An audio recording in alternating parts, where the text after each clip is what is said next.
แทนพี่น้องน้องต้องกดบัตรเดียวกดปุ๊บให้แล้วบัตรนี้ฮัลโหลใส่นี้มานี่นะสบายดีและสวัสดีจ้าพ่อแม่พี่น้องสบายดี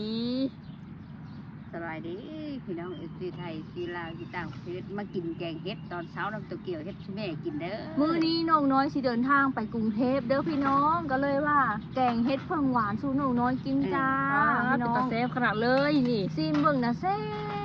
ซฟฮอปแรกของปีพี่น้องเอ้ยแม่เอ๋ยเนาะบริเซฟธรรมดาตะเกียวอ้าวเซฟพี่น้องเอ้ยมื้อนี้ค่ะเซฟแฮงมาแม่ซิมเบิ่งสิได้จะคะแนนให้แม่ตัวนี้แม่เบิ่งเอาจะได้บอกแม่ในคอมเมนต์ว่าตัวเกียวคือบ่มีถ้วยใส่บ่เพิ่นว่ามีถ้วยใส่แล้วเด้อพี่น้องแม่ว่าเพิ่นซื้อมาแต่นครพนมเนาะถ้วยแบบนี้แหละเป็นถ้วยแบบโบราณนะพี่น้องจักบาทตัวเกียวใบละ20หรือ25แต่ว่าในป้ายน้ำเพิ่นติดไว้25 บาทใบนี้เอามาพี่น้องผูกแขนก็กินข้าวเรากินข้าวก่อนแกงเฮ็ดเพิ่งแล้วก็ปิ้งซีแห้งเนาะพี่น้องมื้อนี้แม่ซีมึงดูแม่ได้จักคะแนนมื้อนี้ซีแห้งก็แซ่บแม่ว่าซี100 คะแนนเลย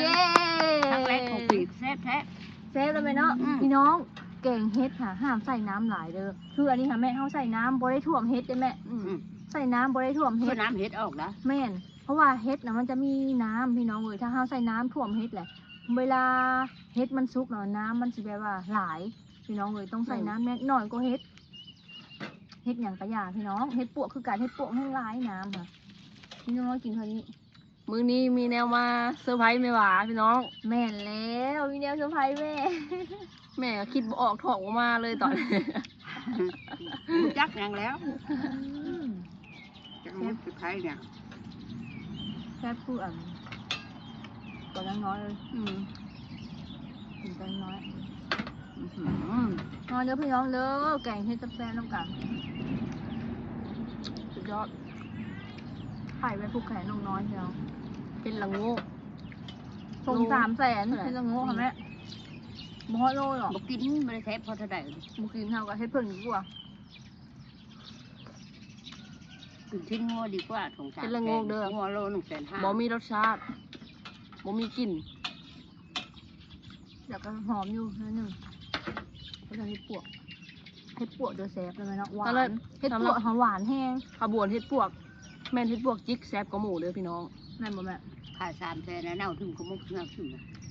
เฮ็ดปวกโล500,000กีบพี่น้องไปคูณเบิ่งเลท680เนาะเฮ็ดปวกหน้าขาวเฮ็ดปวกจิกแซ่บกว่าหมูมั้ยมีรสหอมรสนัวเฮ็ดปวกใหญ่มันหวานครับสไลด์เฮาเงินนี่น่ะสไลด์เงินนี่เด็ดไปขายเขาเฮ็ดปวกออกนี่แล้วนี่เด็ดเอาปลูกก็ออกแล้วเด้หลายละเอาปลูกก็ออกแล้วแม่ในสวนมะละที่นกกินปีซื้อมาในไทยเมืองแม่ชิ้นแห้งแซ่บบ่แม่เขาเอือบใส่ขิงหัวชิงไข่นะพี่น้องแล้วก็กระเทียมหัวหนึ่งแล้วก็งาเกลือเป็นนัวพี่น้องแล้วเนี่ยแม่ตอนนี้บ่ยากมั้งอะไรมิดน้อยตอนแบบนี้บ่ยากถามเพิ่นแล้วว่าเนี่ยบ่ว่ะตอนจะเสือห้องให้นะพี่น้องให้ชิ้นแห้งว่ะเพิ่นว่าบ่ยากเลยเอามาพันยากเนาะกินกันกินหลายๆน้องน้อยแต่มันแซ่บพี่น้องเลยบ่เอาบ่ไปเด็กไปกินนะบ่มีคนอยู่นะพออายไปมาคืออะไรอันมันก็นักเมื่อที่ผักไปให้เลยถ้าอยากได้ไงผักห้องเย็นผักเป็นแก๊สเลยนะเพราะว่าห้องเย็นต้องผักออนไลน์จังคุ้มเดี๋ยวมีที่อยู่เป็นรักเป็นแหล่งกันผักแก๊สเลยขายน้ำขายหมดแล้วคนมีโรงงานค่ะบอกได้นะโรงงานแล้วได้งานใหม่แล้วอยู่เอ็มคอเทียขายขนมโตเกียวใช่เหรอยำข่าวติดตามชมด้วยพี่น้องว่าน้องน้อยเพิ่นสิได้งานอย่างอยู่กรุงเทพที่เฮ็ดงานอย่างพี่น้องเลยเพิ่นจะสมัครไว้แบบว่าสัมภาษณ์หลายบ่อนแม่แล้ว ติดตามรับชมเป็นกำลังใจให้น้องน้อยนะเด้อพ่อแม่พี่น้องเป็นการสีเข้ากรุงเทพครั้งแรกเนาะเข้าไปเมื่อกี้น่ะอยู่ชานเมือง ชาน เนาะ เมืองเขายังไปเข้ากรุงเทพวันนี้เข้ากรุงเทพเลย คิดดีใจว่าโอ้ตัวเองได้ไปกรุงเทพเมื่อกี้นี่ผมไม่กรุงเทพ ฮอดชานเมืองนะวันนี้กรุงเทพอะไรนะวันนี้ ก เนาะ รุงเทพอะไร ย่างไปจับกระถุงกระเป๋าแน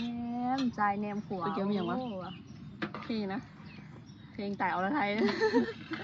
ยืนบนถนนนะ ยืนบนถนนเนาะ 3 แยกที่อันเมื่อไฟแดงอยู่ไทยค่ะโดนเนาะสามารถอันถ่ายคลิปวิดีโอได้อืมยอดเนาะ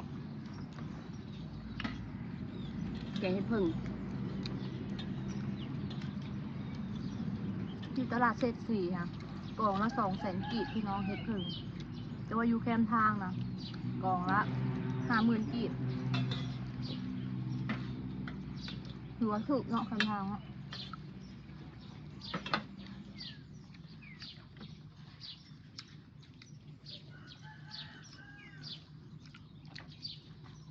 โอ้ยเข้าวะคือบอกเอิ้นล่ะบอกอ่ะแม่ดอกนี่บ่จักให้เพิ่งผลดอกหนึ่ง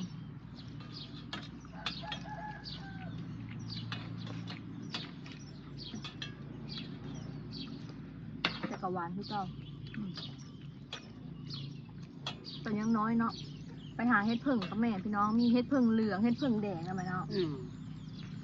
แซ่บเกิน ไปหาทางเข้าไปกุ้งไฮเนาะ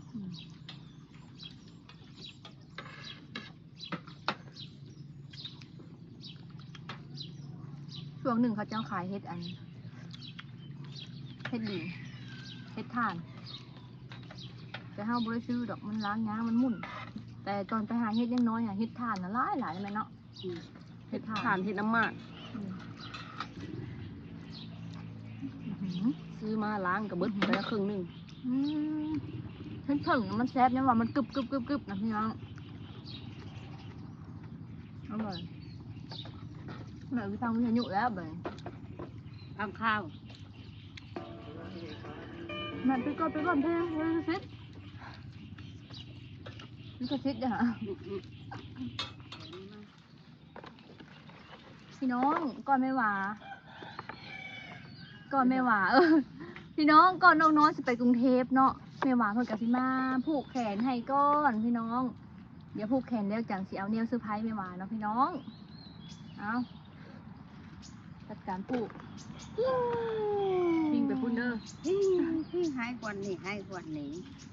ดีกว่าเข้าเนื้อน้องน้อยเด้ออันน้องน้อยจะไปกรุงเทพแม่กับผูกแขนตักยักแขนไว้ให้อยู่ดีแม่อายุมันควันยืนเด้อไปหาเงินคำก็ให้โชคให้หมานเด้อลูกเด้อจ้า ให้ผู้พ่อแต่คนดี ให้พ่อแต่คนดีเด้อ ให้มีเมตตามหานิยมเด้อคนหักคนแพง ประหยัดใช้จ่ายให้เงินเป็นของเด้อลูกเด้อ ประหยัดใช้ประหยัดจ่ายเด้อเก็บเงินให้อยู่สาธุ มาแม่พร้อมแล้ว อยังปรารถนาสิ่งใดให้ได้สิ่งนั้นเด้อลูกเด้อสาธุ สาธุ